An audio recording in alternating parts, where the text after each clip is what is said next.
What's up, everybody? Welcome into another episode of Profit Picks. If you are new, we do always start the show by being transparent. And yesterday, I took a step backwards.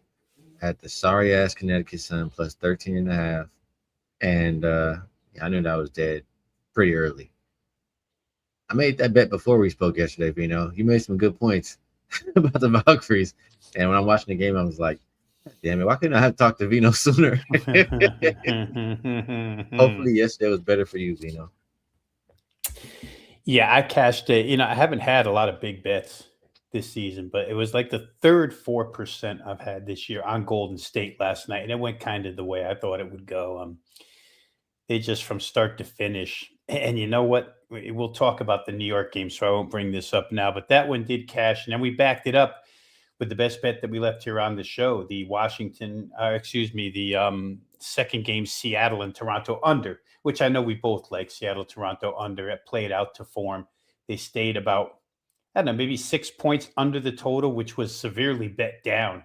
And I saw some 173s by game time. So 2-0 last night. Skee 6% worth the winners. Nice day. We'll take it. Nice work.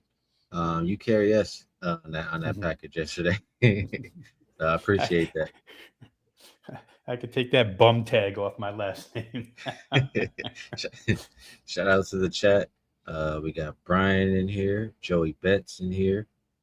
Appreciate both of you guys tapping in. All right, let's get to it. 2 games, quick and easy. We just saw the Valkyries last night. We'll see them again tonight. Taking on a Liberty team who obviously has the rest advantage, healthy as they're going to be. I mean, Satu, I don't think we're going to see her for the rest of the year, So Liberty fully healthy, Valkyries fully healthy. Yesterday's game wasn't the most taxing game for Golden State. Liberty, right in the midst of that chaos in the standings. I know the Valkyries could use wins too, but I don't know, Vino. I just feel like,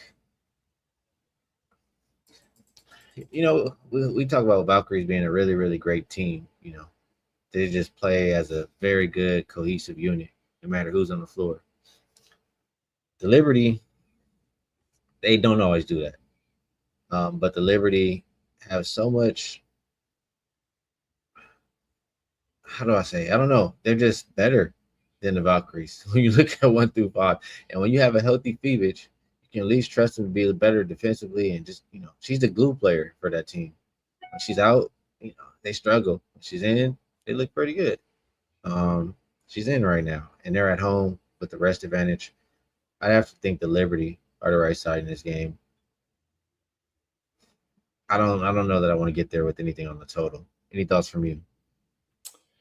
Yeah, a couple of things, Ski. I agree. First off, let me just say that I feel that the rest that New York had is a big advantage tonight. They got Leonie Phoebich back for 1 game. She played really well. I think she had 20 in that game against Indiana that they won 109-102. A little sigh of relief. Take a few days off, get ready for this push. I think you alluded to it just now where they are in the standings. I mean, they're tied with the Mystics. New York, with a loss, falls all the way to 8th with Dallas in a tie, and they're in 6th right now. So the downward movement that hinges on every single game is pretty drastic. So for New York, big time game for them. As you mentioned, this is probably the group that they'll go through the playoffs with. So no better time than now to hit the gas pedal because they've sort of been sporadic for quite a while now because of injuries. Yeah, I'll help you on that analogy because I say it all the time. If you and I were picking sides in a gym, we'd pick 4 Liberty players before we'd pick a Golden State player. It's just the way it is. For New York, there's a couple of things here. First off, I don't like the way Sabrina Ionescu shot the basketball this year. 3-point range just hasn't been good night after night after night. But at some point, maybe with Phoebich back in the lineup now, that starts to happen. But they do place 4 3-point shooters on the floor against this Golden State defense. So they do have, I don't count Breanna Stewart as one of those. And she's been far more effective mid-range and at the rim than she has been from the outside this year. But after looking at that Connecticut game last night, Ski, and that box score, I have to say, I think the New York interior advantage is huge here. Not necessarily out on the perimeter. They can shoot threes, but I think that's where Golden State's defensive strength is. Inside, the Connecticut Sun got off 71 shots last night. It took the Sun to shoot 31% from the floor, which we know they can't shoot anyway, 19% from three. That's how they were held to 64. With Stewart and Jonquel, New York's if New York gets that type of rebounding edge, those types of second chances, I think Connecticut had 13 second chances last night, but they only capitalized on three of them. To me, New York can win this game either inside or out. They have that combination of both. We'll have to see how this defense progresses, Ski. That would be the only scary point for me. We've talked about it over and over again, how bad their defense has been throughout the injury period. Now with Phoebich back, we know she brings a little more defense to them, but Indiana did score 102. I like the spot for New York, and I think it could be a hair bit risky, but I do think I like the New York team total here. I just don't. I think that inside advantage, their number was 81 and a half. I think it's been bumped up to 82 now. But I think New York can get to 83 against Golden State, in all honesty, because I think they can score inside. If they can get to the free throw line. And if these 3-point shooters loosen things up now with Phoebich back, that's a big deal, having one extra floor spreader out there. I think they could probably get to their total here. Golden State, for what it's worth, did not have to exert themselves at all last night. I mean, that minutes count for the top 10 in their rotation is minimal. So nobody played hard minutes because it was 55-27 at halftime. Still, I like New York here in this situation. I think they're rested and ready for this spot. So either the New York side, or I would even look at New York team total. I think they can get to 83 here. So, chat, a couple people asking about unders. I guess you get your answer right there from Mr. Rob Veno. Good stuff on that game. Next, we'll go to Mystics and Mercury for the 100th time. Where did we open up this time? Let me see. We opened up -2.5, and we see fours pretty much everywhere. Total open 166.5, and I do still see that out there. A lot of 166.5 still out there. Injury report. I don't see anybody on there for Washington. For Phoenix, Kelsey Plum is questionable. Linskins and Suarez are both out. Mystics beat this team 2 times now. Or is it 2 times? Is it 2 or 3 times? But like they blew. I think it's 2 times. They blew them out. It's just they have so much size. It's hard for Phoenix to be able to handle it. Mystics still have a lot to play for. Nothing has changed in that regard from the last matchup. So, last matchup, I was on the Mystics. Kelsey Plum not playing doesn't make me like the Mercury anymore. I have to think that the Mystics can still get the job done. Difference here, just laying another possession. I mean, they won by double digits both times they played. I would have to say this, though. Maybe Phoenix plays with some pride in this one after getting embarrassed in both meetings, and just getting embarrassed the game before this too.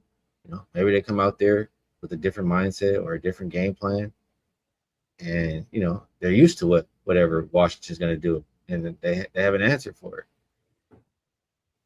That could be. I don't have the most faith in the Mercury coach to really have too much confidence in that, but it could happen. I don't know. I think it's Mystics. I think it's a lower scoring game, just because the Mystics too, they've been shooting so good. Like even the last game when I was on the Mystics, they were hitting every shot. Like literally, every time the Mercury were trying to make a little run, they put another 3 down. You know, and the Mystics are not that good of a 3-point shooting team. So I think that Phoenix is going to have to come in here and at least play some better defense or try to. I trust Washington to play defense too. I don't know. I trust Washington to score more than I trust Phoenix. Washington or under, Vino? What do you think? Yeah, it's hard to think that anything would change here. I think one point you made is maybe Phoenix has seen them twice and maybe they have answers. I think if you and I were off air talking privately, we would have a hard time between the two of us coming up with what their answers are for Kiki and Shakira Austin down low. It's just it's too hard to stop. They don't have the people to stop the players to stop them. I don't know. It's hard to gauge. Every time I think I gauge where some of these teams' mindsets are, I find myself in trouble. I feel like, maybe Connecticut doesn't care, then Connecticut beats somebody. Then Connecticut doesn't care again. We're going back and forth with these teams a lot. I don't know where Phoenix stands, releasing Dewana Bonner, maybe not playing Kelsey Plum tonight. Um, I don't know. Could the lineup be a little bit? But did Kelsey Plum throw a monkey wrench into things the other night? She put up 12 shots. It was quite a few, but I don't know. I'm kind of with you in the stance that I don't have a lot of faith in Phoenix at all right now. And for those who like to wait, let me just make this point. If you're somebody who's watching these games at night and you're waiting to make bets, Washington has the late game tonight. And I just mentioned that New York and Washington are tied for the sixth spot in the standings. If Washington notices that Golden State is going to beat New York or has beaten New York, I would say Washington's motivation climbs even higher to win this game because they climb the standings. If they win tonight and New York loses, they go up, and there's only 5 games left. So every run you can get up as the season dwindles down is important. So I think if you like to sit, be patient, and watch, you could watch for the New York Golden State result. And I don't know that that result is going to change the line much, Skee. I don't know that people are going to run to the window right away. But, if you notice Golden State's going to be a winner, you might want to play Washington, thinking that if they see the scoreboard just the same as we do, and if they know they can go out there and gain another game in the standings, I think that would be important. To me, it would probably some form of Washington here. Like you say, they're asking us for a little bit more, but when you've won by 10 and 20 within the last, I don't know, 3 weeks, you've done that twice within the last 3 weeks. Pretty strong indicator that Washington's just a bad matchup for Phoenix. I agree. Um, yeah, I agree. Good stuff. Before we get the promo, I'll put this up there. Comment from Isaiah says, Skee, how you feel about Dewana Bonner getting picked up by the Dream? I think it's a good pickup for them. They've been a team that's been very starter reliant. You know, they don't have a whole lot of minutes to go around for everybody. They don't trust everybody, but it gives you another person you can trust. Maybe you can even put. I mean, you could put Angel and Nas, but Angel and Dewana, that could be another something. That could work well together. Um, I think it's a positive for the Atlanta Dream Team. Any thoughts from you, Vino?